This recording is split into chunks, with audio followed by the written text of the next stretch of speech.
ரனா ரனா ரனு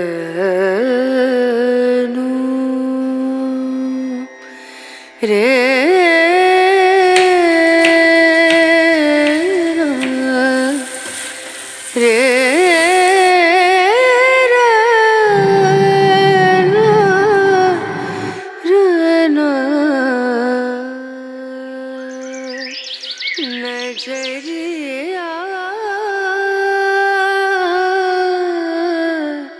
அஸ்ஸலாமு அலைக்கும் friends, welcome back to Farzana kitchen. I hope நீங்கள் எல்லோரும் நல்லா இருப்பீங்க நம்புகிறேன். அல்ஹம்துலில்லாஹ் நானும் நல்லா இருக்கேன். ரொம்ப நாளைக்கு அப்புறம் பர்சானா கிச்சனில் vlog ரொட்டீன் தான் பார்க்க போகிறோம். இது கிட்டத்தட்ட மார்னிங் 6 o'clockலேருந்து நைட்டு 10:30 வரைக்கும் உள்ள என்னோட ஃபுல் டே ரொட்டீனை தான் உங்கள் கூட ஷேர் பண்ணிக்கிற போகிறேன்.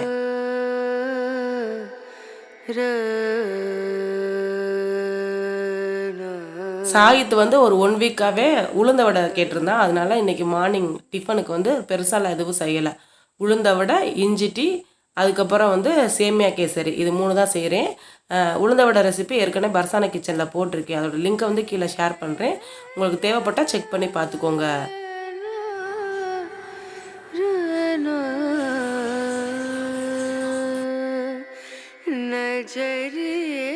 நான் வந்து கிளாஸ் போய்கிட்டு இருக்கேன். ஒரு சில சப்ஸ்கிரைபர் வந்து அக்கா என்ன கிளாஸ் போகிறீங்கன்னு சொல்லி கேட்டிருந்தேங்க, எதுவும் ஜாபுக்கு போகிறீங்களான்னு சொல்லிட்டு. ஏற்கனவே நான் வந்து ஒரு சில வீடியோவில் சொல்லியிருக்கேன். இருந்தாலும் தெரியாதவங்களுக்கு நம்ம சப்ஸ்கிரைபர் நிறைய பேர் வந்து புதுசாக வந்திருக்காங்க, அவங்க வந்து தெரிஞ்சுக்கிறட்டும். டிஎன்பிஎஸ்சி எல்லா எக்ஸாமுக்குமே படிச்சுக்கிட்டு இருக்கேன். மெயினாக வந்து குரூப் 2 and 4க்கு வந்து கொஞ்சம் கான்சன்ட்ரேட் பண்ணி படிச்சுக்கிட்டு இருக்கேன். கண்டிப்பாக எக்ஸாம் கிளியர் பண்ணும் படிக்கிறேன். எல்லாம் தான் நமக்கு துணை இருக்கணும். பார்க்கலாம், துவா செய்யுங்க எல்லாருமே. இதுக்கப்புறம் இன்றைக்கி லஞ்சுக்கு வந்து ரொம்ப சிம்பிளான சாப்பாடு தான். ஒயிட் ரைஸ் வச்சுட்டு முட்டை கிரேவி. ஏன்னா நம்ம லஞ்சு ரெடி பண்ணிவிட்டு சாய்த்து அனுப்பிட்டு நானும் கிளம்பி போகணும். கிளாஸ் வந்து மேலூரில் கிடையாது, நான் மதுரையில் படிச்சுக்கிட்டு இருக்கேன். கிட்டத்தட்ட எனக்கு ட்ராவலே 1.5 hours வரும். அதனால் சீக்கிரம் எந்த அளவுக்கு வேலையை முடிக்கிறோமோ அதை பொறுத்து தான் நம்மளும் அடுத்து வந்து கிளாஸுக்கு போக முடியும்.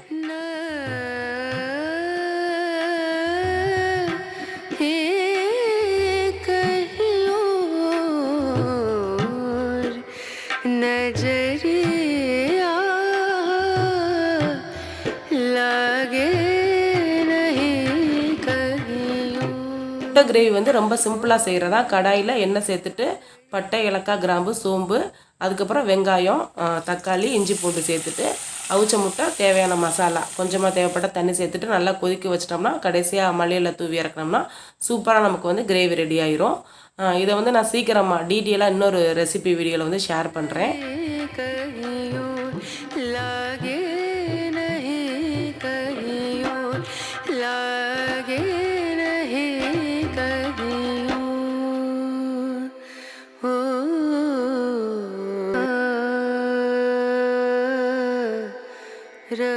சாகித்தை ஸ்கூலுக்கு அனுப்பும் பொழுதே ஹேர் பேக் போடுறதுக்காக செம்பருத்தி இலை பறிச்சுக்கிட்டு இருக்கேன். ஏன்னா இப்போ ரீசன்ட் டைமில் எனக்கு நிறைய ஹேர் ஃபால் ஆகுது. நம்ம ட்ராவல் பண்ணுறோம், அதோட ஹீட்டே வந்து ஹேர் நிறையா வந்து நமக்கு ஃபால் ஆகிற மாதிரி எனக்கு ஃபீல் ஆகுது. அதனால் பர்சனலாக நான் வந்து இதை ஒரு 2-3 வீக்ஸாகவே வந்து கண்டினியூ பண்ணிக்கிட்டு இருக்கேன். சாகித்துக்கு வந்து 9 o'clock வேணும் கரெக்டாக வரும். நான் வந்து 9:15 கிளம்பணும். அதனால் காலையில் நமக்கு ஹேர் பேக் போடுறதுக்கு டைம் இருக்காது.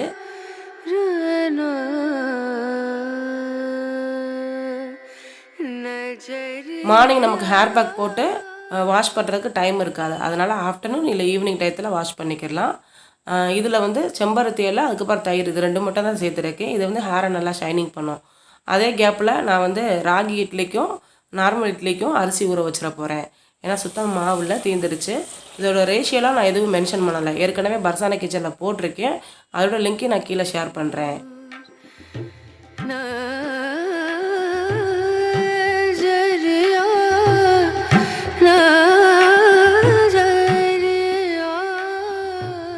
ஈவினிங் ஒரு 4:30க்கு மேலே தான் வீடியோ எடுக்க ஸ்டார்ட் பண்ணேன். காலையில் கழுவி போட்ட பாத்திரத்தை வந்து எடுத்து வச்சிடலாம். ஒரு சப்ஸ்கிரைபர் வந்து கேட்டிருந்தாங்க, அக்கா உங்கள் பால் வந்து ரொம்ப தண்ணியாக இருக்குன்னு சொல்லிட்டு. நாங்கள் வந்து பசும்பால் தான் வாங்குகிறோம். அது வந்து எங்கள் சைடு இப்படி தான் கிடைக்கிது. ஆனால் வெண்ணெய் நல்லா வரும். நான் வந்து நெய்யுமே ஹோம்மேடாக தான் வந்து ரெடி பண்ணிக்கிறேன். என்ன செய்கிறது, இதுவே குடிச்சு பழகியாச்சு. நமக்கு பால் பாக்கெட் வந்து குடித்தா குடித்த மாதிரி ஃபீல் ஆக மாட்டுது. எப்போயாச்சும் ஒரு சில டைம் வந்து ஊருக்கு போகிறப்ப பால் பாக்கெட் வாங்கிட்டு வருவேன். அப்போ வந்து பால் நம்ம வாங்கியிருக்க மாட்டோம்ல, அந்த மாதிரி டயத்தில் அது குடித்த மாதிரியே இருக்காது. ஈவினிங் எப்போயுமே டீ காஃபி தான் குடிக்கிறோம். இன்றைக்கி அதை ஸ்கிப் பண்ணிவிட்டு அதுக்கு பதிலாக ராகி மால்ட் எடுத்துக்கிறேன். இது வேறு ஒன்றுமே கிடையாது. பால், அதில் வந்து ராகி ஃப்ளோர் சேர்த்துட்டு ஏலக்காய், நாட்டு சக்கரை சேர்த்து நல்லா கொதிக்க வச்சு, நீங்கள் கெட்டியாக குடிப்பீங்கன்னா ஓரளவுக்கு கெட்டியாக வச்சுக்கோங்க. இல்லை தண்ணியாக குடிப்பீங்கன்னா நல்லா கொதிச்சதுக்கப்புறம் அப்படியே வந்து கிளாஸில் ஊற்றி குடிச்சிட வேண்டியதுதான். கிளாஸ் போயிட்டு வரும்பொழுது நான் கொஞ்சம் வெஜிடபிள்ஸ் வாங்கிட்டு வந்திருந்தேன். அதையும் நம்ம வந்து எடுத்து வைக்கிறங்கிறதுக்காக ஃப்ரிட்ஜிலேருந்து வெஜிடபிள் பாஸ்கெட்லாம் வந்து வாஷ் பண்ணி போட்டுட்டேன். இப்போ போட்டோம்னா நம்ம அது காய்கிறதுக்கும் நம்ம அதுக்கப்புறம் வெஜிடபிள்ஸ்லாம் எடுத்து வைக்கிறதுக்கும் சரியாக இருக்கும்.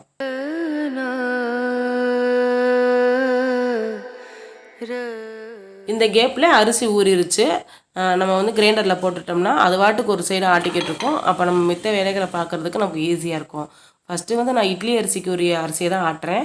ஏன்னா கேழ்வரகை நம்ம ஆட்டிட்டோம்னா அதோட கலர் வந்து மாறிடும். அதனால் எப்போ ஆட்டும் பொழுதோ ரெண்டுமே சேர்த்து ஊற வச்சுருந்தோம்னா ஃபஸ்ட்டு நம்ம நார்மல் அரிசியை ஆட்டிக்கோங்க, அதுக்கப்புறம் நெக்ஸ்ட் அரிசியை ஆட்டிக்கலாம். வீட்டில் எப்போயுமே வேலை இருந்துக்கிட்டே தான் இருக்கும். அதுவும் ஹோம் மேக்கருக்கு சொல்லவே வேணாம். அரிசி ஆட்டுற கேப்பில் நான் போய் ஹேர் வாஷ் பண்ணிவிட்டு சின்னதாக ஒரு ஃபேஸ் பேக் போட்டு வந்துட்டேன். ஏற்கனவே நான் ஒரு சில ஃபேஸ் பேக் வந்து நம்ம வீடியோவில் ஷேர் பண்ணியிருக்கேன்.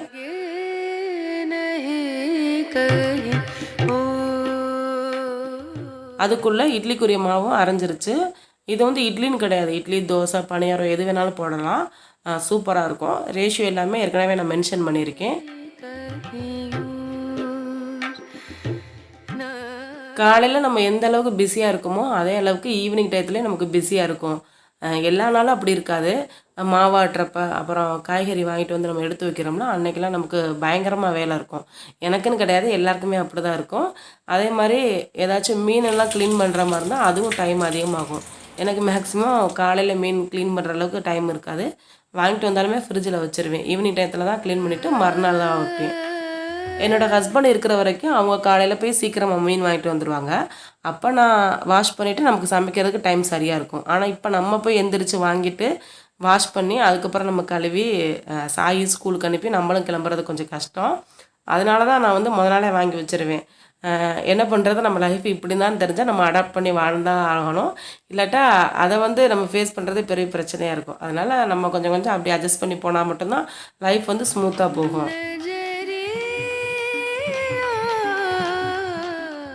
வெஜிடபிள் பாஸ்கெட்லாம் வந்து நல்லா காஞ்சிருச்சு.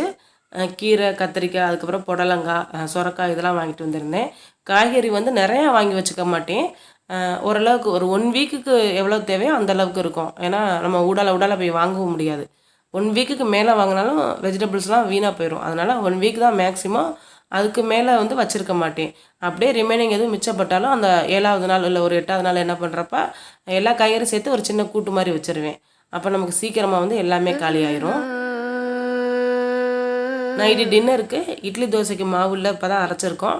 இனிமேல் சப்பாத்தி, பூரி போகிற அளவுக்குலாம் சுத்தமாக வந்து உடம்புல எனர்ஜி இல்லை. அதனால சிம்பிளாக அரிசி பருப்பு சாதம் இல்லை தக்காளி சாதம் இது 2 தான் ஆப்ஷனாக இருக்கும். ஏன்னா அதான் சீக்கிரமாக 1 பாட் ரைஸாக வச்சிடலாம். வெளியில் போய் வாங்கிட்டு வரலாம், ஆனால் லைட்டாக மழை தூருது.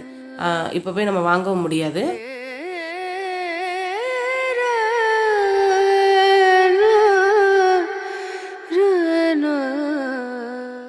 குக்கரில் எனக்கு நட்ட மாட்டுறதே ஒரு பெரிய வேலையாக இருக்கும். இது அடிக்கடி வேறு கலந்துக்கிட்டுரும். இன்றைக்கி வந்து தக்காளி சாதம் தான் செய்ய போகிறேன். அதுக்கு ஒரு குக்கர் அடுப்பில் வச்சுட்டு 2 டீஸ்பூன் எண்ணெய் சேர்த்துக்கோங்க. இது வந்து ஒரு சில ஃப்ரெண்ட்ஸ் கேட்டிருந்தேங்க, அக்கா நீங்கள் என்ன குக்கர் யூஸ் பண்ணுறீங்கன்னு சொல்லிட்டு. என்ன குக்கர்னால் சைஸ் கேட்டிருந்தேங்க. இப்போ நான் யூஸ் பண்ணுறது 2 லிட்டர் குக்கர். இது வந்து 2 பேர் சாப்பிட்ற அளவுக்கு சரியாக இருக்கும். 3 பேர் கூட சாப்பிட்லாம். கொஞ்சமாக கடுகு, உளுந்து, அதுக்கப்புறம் ஸ்பைசஸ் ரொம்ப சேர்க்கக்கூடாது. ஏலக்காய், கிராம்பெல்லாம் சேர்க்காம பட்டை மட்டும் சேர்த்தோம்னா லைட்டாக வாசனையாக இருக்கும். ஒரு 2 பெரிய வெங்காயத்தை நீல ஷேப்பில் வெட்டி சேர்த்துட்டு கொஞ்சமாக இஞ்சி பூண்டை வந்து லைட்டாக தட்டி சேர்த்துக்கலாம். அப்போ வந்து வாசனை இன்னும் நல்லாயிருக்கும். கருவேப்பிலை, ஒரு பச்சை மிளகாய் இல்லை 2, உங்கள் காரத்துக்கு ஏற்ற மாதிரி கூட்டவோ குறைக்கவோ செஞ்சுக்கோங்க. இது லைட்டாக வதங்கினா போதும், ரொம்ப வதங்கணும்னு அவசியம் இல்லை. பிரியாணிக்கு மாதிரி ப்ரௌனிஷாக வரணும்னு தேவையில்லை, ஓரளவுக்கு வதங்கினா போதும்.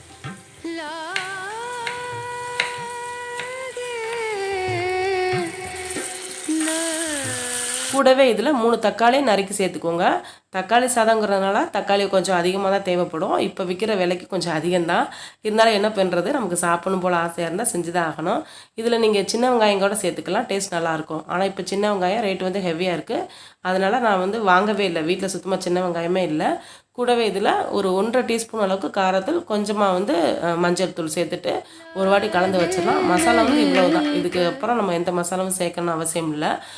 ரொம்பவும் மசாலா சேர்த்தா பிரியாணி மாதிரி ஆயிரும். காயெல்லாம் க்ளீன் பண்ணதுக்கப்புறம் வீடெல்லாம் அப்படியே கிடந்துச்சு. அதை எல்லாத்தையுமே கூட்டி வச்சிட்டோம்னா நமக்கு ஓரளவுக்கு நைட்டு வேலை எல்லாமே நமக்கு ஃபினிஷ் ஆயிரும். இன்றைக்கி சுத்தமாக எனக்கு படிக்கிறதுக்கு டைம் இல்லை. இல்லாட்டி ஈவினிங் வந்து ஒரு 2 ஹவர்ஸ் படிப்பேன். இந்த வேலை இருக்கிறதுனால படிக்க முடியல. எல்லா நாளும் இப்படி இருக்காது. இந்த மாவாட்டுறப்ப கொஞ்சம் வேலை நமக்கு ஹெவியாக தான் இருக்கும். சாயி வந்து அங்கிட்டு ஹோம்ஒர்க் பண்ணிக்கிட்டு இருக்கான். இனிமேல் நான் எனக்கு போய் கேட்க வேறு செய்யணும். ஊடால 2 வாட்டி நான் மாவாட்டுறப்பயே என்கிட்ட வந்துட்டான். இந்த மாவாட்டுற வேலை இருக்கிறதுனால என்னால் கவனிக்க முடியல அவனை. இதுக்கப்புறம் போய் அவனை தான் பார்க்கணும்.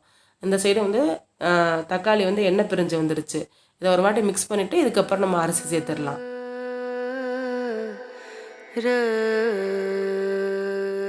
நான் வந்து 1 கிளாஸ் அரிசி சேர்த்துருக்கேன். நம்ம டீ குடிக்கிற கிளாஸை விட கொஞ்சம் பெரிய கிளாஸ் மாதிரி. 1க்கு 2 அளவு வந்து தண்ணி. 1 கிளாஸ் அரிசி சேர்த்தோம்னா 2 கிளாஸ் தண்ணி சேர்க்கணும். ஆனால் சாய் வந்து கொஞ்சம் குழஞ்சிருந்தா தான் சாப்பிடுவான். அதனால நான் வந்து 2.25 கிளாஸ் அளவுக்கு சேர்க்குறேன். பொதுவாகவே குழந்தைங்க எல்லாருமே கொஞ்சம் குழஞ்சிருந்தா நல்லா சாப்பிடுவாங்க. ஒரு மாதிரி விதையாக கொடுத்தா அவங்களுக்கு வந்து வயிறு வலி வர்ற மாதிரி இருக்கும். அதனால் கொஞ்சம் குழச்சி தான் எந்த சாப்பாடாக இருந்தாலும் கொடுப்பேன்.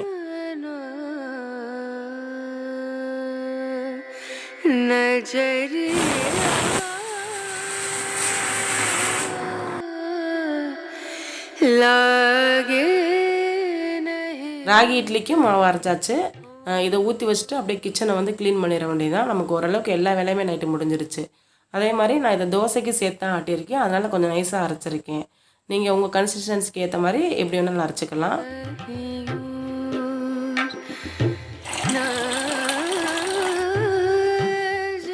மாவெல்லாம் ஆட்டியாச்சு. கிரைண்டரை தொடச்சி அதோட பிளேஸில் வச்சிடலாம். மேலே இருந்துச்சுன்னா நமக்கு ரொம்ப டிஸ்டர்பன்ஸாக இருக்கும். அதே மாதிரி நான் எப்போ மாவாட்டினாலும் 2 டயத்தில் தான் ஆட்டுவேன். ஒன்று வந்து நைட்டு டின்னர் செய்யும் பொழுது, அப்படி இல்லைன்னா நம்ம மார்னிங் வந்து டிஃபன் செய்கிறோம்னா அந்த டயத்தில் நமக்கு அரைச்சாலுமே ரொம்ப ஈஸியாக இருக்கும். மற்ற ஊடால அரைச்சோம்னா நமக்கு வேலை அதிகமாக இருக்கிற மாதிரி ஃபீல் ஆகும். நீங்களும் இந்த மாதிரி ஒரு சில டிப்ஸை வந்து ஃபாலோ பண்ணுங்கள். உங்களுக்கு ஈஸியாக இருக்குது ஃப்ரெண்ட்ஸ்.